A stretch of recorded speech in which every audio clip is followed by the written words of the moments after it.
half the internet is telling me AI sucks, I suck, I've never done anything, and the other half is beyond excited at the power of these new creative tools that we have. Okay, check this out. This is my new website, poeticmenace.com, launching a new studio.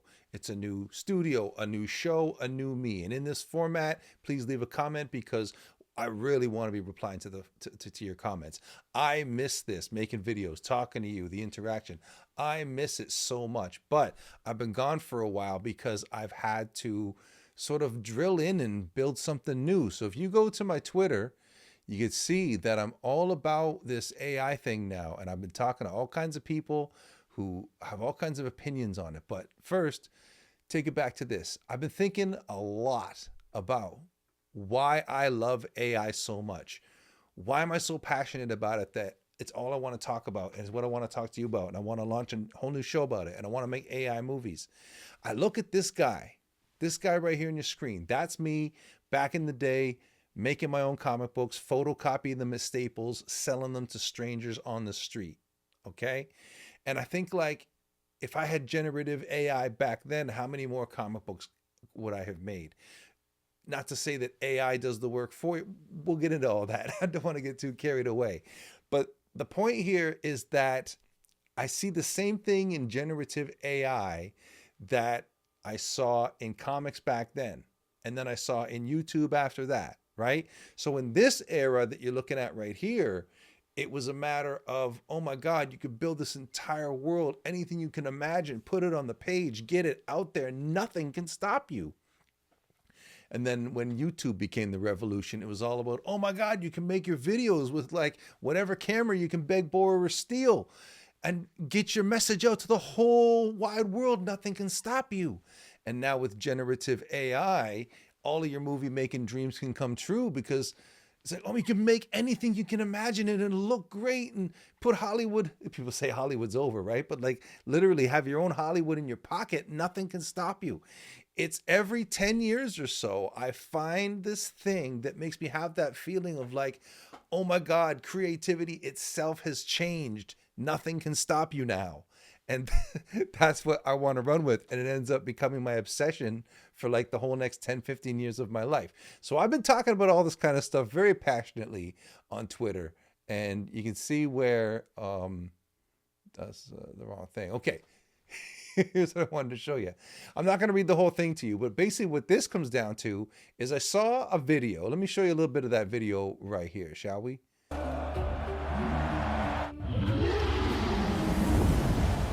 So you got this little dragon that's facing off against the big dragon. It's this cute little thing. Some guy said he made it on his laptop over a weekend at the cottage. Just it's a test, right? And what my Twitter post was about was that I saw so many people giving this person shit on the basis of, you didn't design those dragons. Why does this look like other stuff that I've seen? Blah, blah, blah. And it got me thinking like, if the dude had drawn Spider-Man in a sketchbook and he was a comic book artist, not a generative AI artist, no one would have said anything because you'd see it and you'd recognize it's a sketch. But like I said in this post, because the baseline output is so slick, the untrained eye panics. There's something weird that the AI haters, because we don't have the vocabulary yet to like separate what's a sketch and what's a final work, because even the sketch looks so slick and polished, right? So we all now have to have this much more discerning eye to be able to tell when something is actually great, right? When something actually has authorship to it.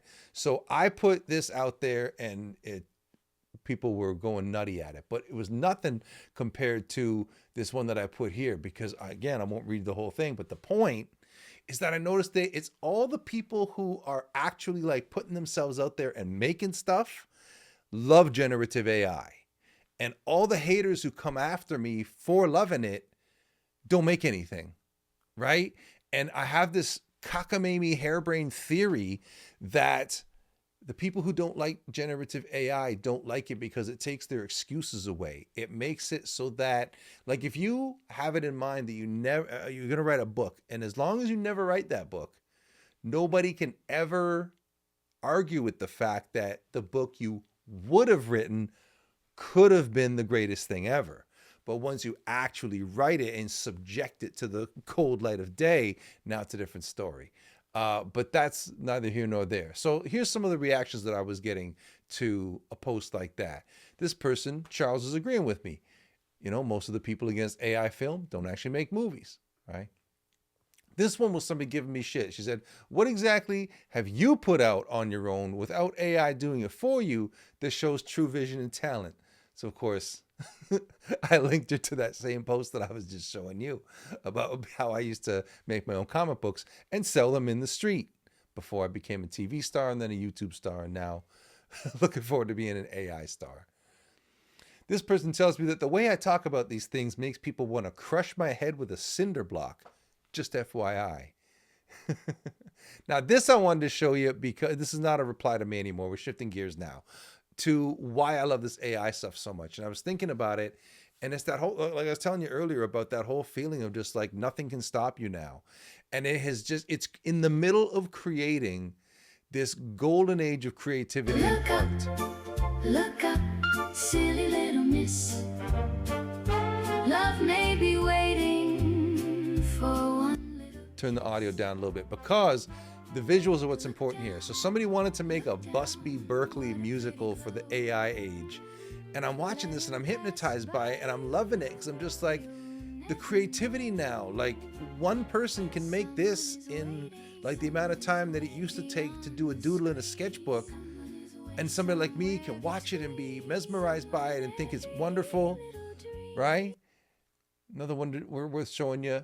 Okay, I got a repost from Doug Tainable. And the reason why I showed you his repost of my post is because I was just at the AI on the Lot conference in Los Angeles. And Doug Tainable, and it would go in the same category as Gareth Edwards, who directed Rogue One, and Paul Schrader, who's a legendary Hollywood screenwriter. Like, these mainstream people are coming out and they're talking about the power that they see in these generative tools. And from a lot of the people at the conference, the word that I heard was that up to now, Hollywood has been resistant to adopting these tools, and the unions are still pushing against it, but the studios are now very on board with it. So the studios are showing up to the conference in force because they're trying to figure out how to get on top of the whole thing. The whispers that I heard was that the industry, Hollywood, feels like they missed the boat on YouTube, and AI is their do-over. Now, here's another discovery that I just found recently. This is a creator called Captain Haha. And one of my favorite things ever is this thing called Galaxy Box. Oh, it's supposed to be at 29 seconds for you. Sorry about that.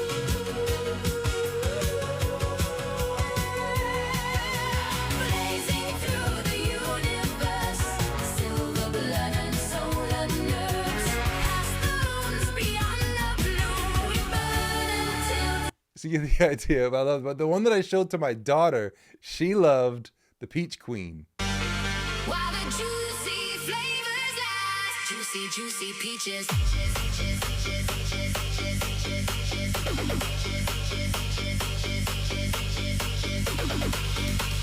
See, what I love about this is it's like equal mix of like perfect The Wizard of Oz 1939 production values with a like low budget 70s TV aesthetic, but that low budget TV show suddenly got the budget to do it at a Hollywood level. There's a look to this that's like, I'm almost jealous of it, because like so much of my aesthetic is around these like 1960s Technicolor classic cinema aesthetics. And then this guy comes along and just nails it. It's amazing. Now, before we wrap up the show today, I got one more thing to show you, and that is that robots are going to make your breakfast going forward. Check this out. Now, I put this on 2x speed because otherwise it's excruciatingly slow. It'll give you the idea, okay? So the robot has just cracked the egg, and then put the pepper on it. Now he's mixing it. This is Genesis AI with their new robot model.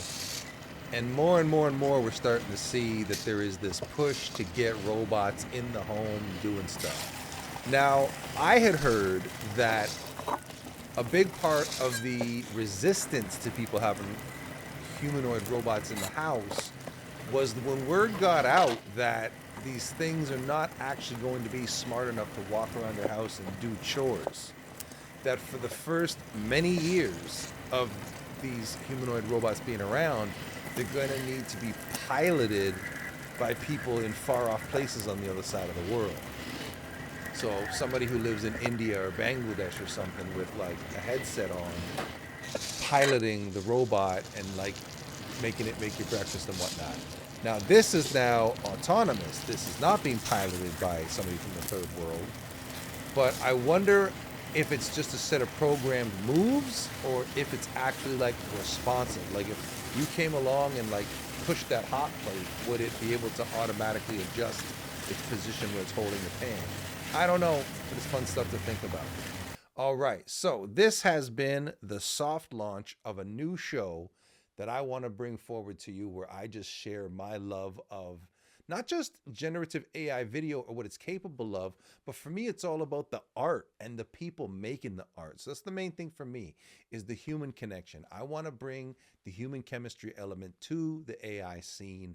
I want to showcase the people whose work I really, really admire and I'm entertained by and I aspire to be like, as well as showing you my journey as an AI filmmaker coming into the scene, bringing my flavor to it and all of that. So please, if you're watching this, leave a comment, because comment replies, I would love for that to be a big part of the show. Also, if you want to learn about any of this stuff, let me know. You can email me, hit me up on social media, whatever. I would love to find out what your challenges are, where you're blocked, what's not making sense for you, anything like that. I'd love to help you out. So just drop me a line and we'll talk. And in the meantime, thanks for watching. And it's good to be back to uploading and posting videos, because I missed it and I missed you. So thanks for watching. Goodbye.